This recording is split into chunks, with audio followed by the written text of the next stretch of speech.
नमस्कार,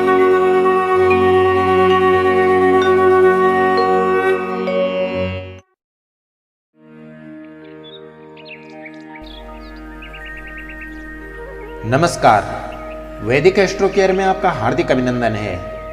सृष्टि क्रम को यथावत रखने हेतु वेदों में दिए गए दिशा निर्देशों का अनुपालन करना सभी मनुष्यों का परम धर्म है।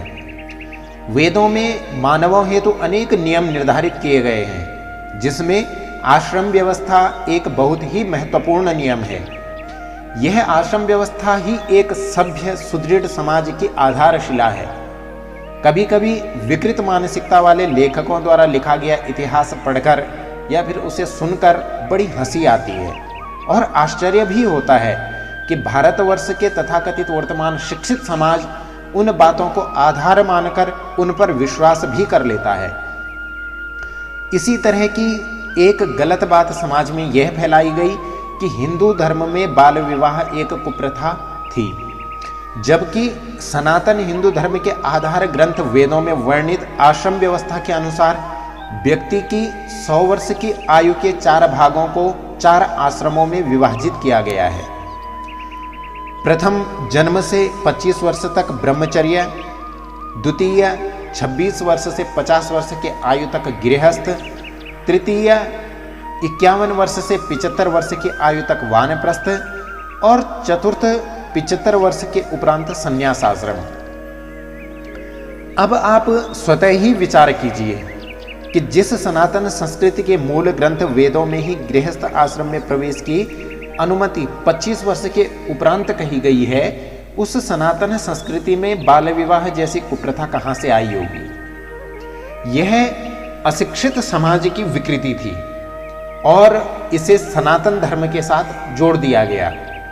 अतः हम अपने दर्शकों से करबद्ध निवेदन करते हैं कि अपने व्यस्त जीवन में से थोड़ा बहुत समय वेदों पुराणों के साथ साथ गीता, रामचरितमानस आदि ग्रंथों के अध्ययन हेतु तो अवश्य निकालें और ग्रंथों में वर्णित कोई भी बात पर यदि आपको संशय हो तो आप हमें फोन कर विचार विमर्श कर सकते हैं।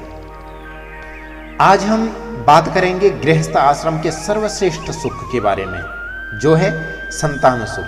तो संतान सुख की प्राप्ति के बारे में आज हम चर्चा करेंगे। परमात्मा की कृपा से कुछ भाग्यशाली दंपतियों को संतान सुख सहज ही प्राप्त हो जाता है, किंतु कुछ दंपति ऐसे भी होते हैं कि अनेक प्रकार के प्रयत्न करने पर भी इस सुख से वंचित रह जाते हैं। आज हम इसी विषय पर चर्चा करेंगे। आगे बढ़ने से पूर्व वैदिक एस्ट्रो केयर चैनल को सब्सक्राइब कर नए नोटिफिकेशन की जानकारी के लिए बेल आइकन दबाकर ऑल सेलेक्ट अवश्य करें। पुत्र की प्राप्ति दांपत्य जीवन का सबसे बड़ा सुख माना जाता है, इसीलिए हर दंपति ईश्वर से पुत्र प्राप्ति की कामना करता है। अनेक निसंतान दंपति भी संतान प्राप्ति के लिए धार्मिक उपाय अपनाते हैं। संतान प्राप्ति हेतु अनेकों उपाय विद्वानों द्वारा प्रयोग किए जाते हैं, जिनमें से कुछ श्रेष्ठ प्रमाणित उपायों की ही यहाँ चर्चा करेंगे।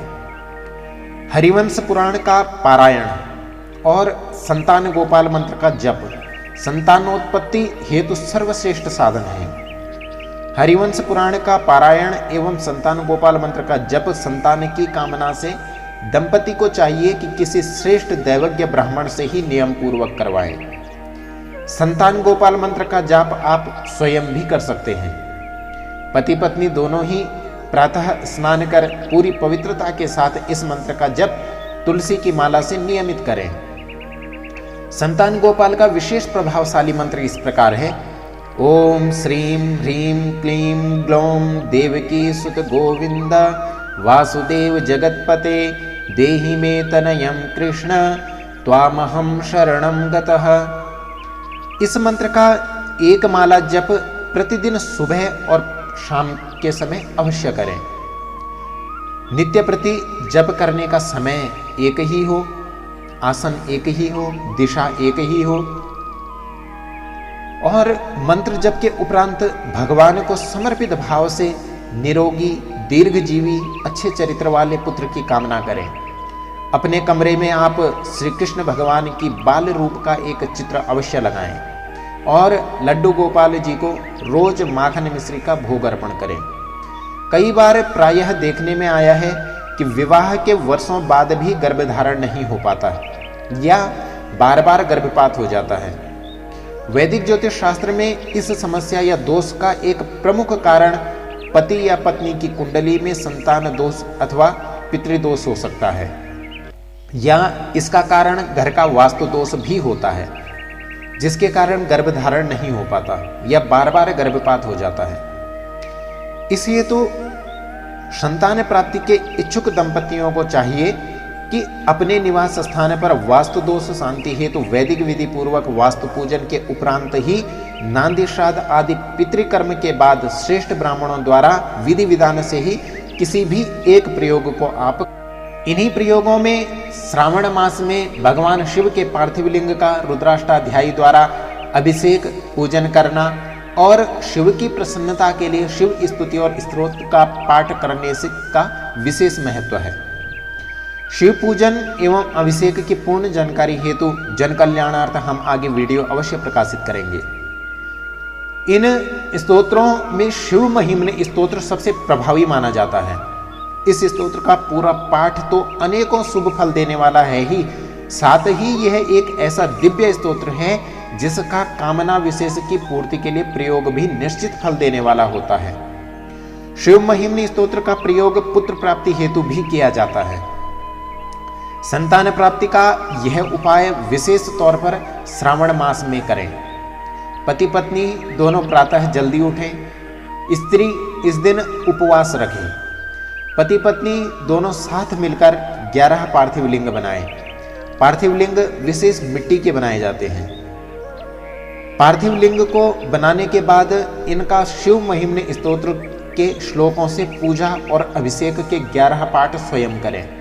अगर पाठ करने में असमर्थता हो तो और यह संभव न हो तो पूजा और अभिषेक के लिए सबसे श्रेष्ठ उपाय है कि यह कर्म किसी विद्वान ब्राह्मण के द्वारा करवाएं। पार्थिव लिंग निर्माण और पूजा भी ब्राह्मण के बताए अनुसार कर सकते हैं। पार्थिव लिंग के अभिषेक का पवित्र जल पति पत्नी दोनों पिए और भगवान शिव से पुत्र प्राप्ति के लिए प्रार्थना करें। यह प्रयोग आपको 21 दिन या फिर 41 दिन तक पूरी श्रद्धा और भक्ति से करने पर शिव कृपा से पुत्र जन्म की कामना शीघ्र ही आपकी पूरी होगी। यदि कन्या के बाद पुत्र की कामना हो तो यह प्रयोग आप कर सकते हैं। उत्पन्न हुई कन्या का विधिवत आप पूजन करें, उसे प्रणाम करें और कोई उपहार भेंट करें। साथ में बंधु बांधवों को खीर आदि मीठा भोजन कराएं। ऐसा करने से भविष्य में पुत्र अवश्य ही प्राप्त होता है। जिस स्त्री के पहली संतान लड़का हो उस लड़के की नाल जो कि निसंतान स्त्री यदि खोलती है तो वह अवश्य ही पुत्र रत्न को प्राप्त करती है। पुष्य नक्षत्र में अश्वगंधा की जड़ को उखाड़कर गाय के दूध के साथ सिल पर पीसकर पीने से स्त्री को पुत्र प्राप्ति की अभिलाषा अवश्य पूर्ण हो जाती है। स्वस्थ और सुंदर पुत्र के लिए गर्भवती स्त्री को पलाश के एक पत्ते को लेकर पीसकर गाय के दूध के साथ रोज पीना चाहिए।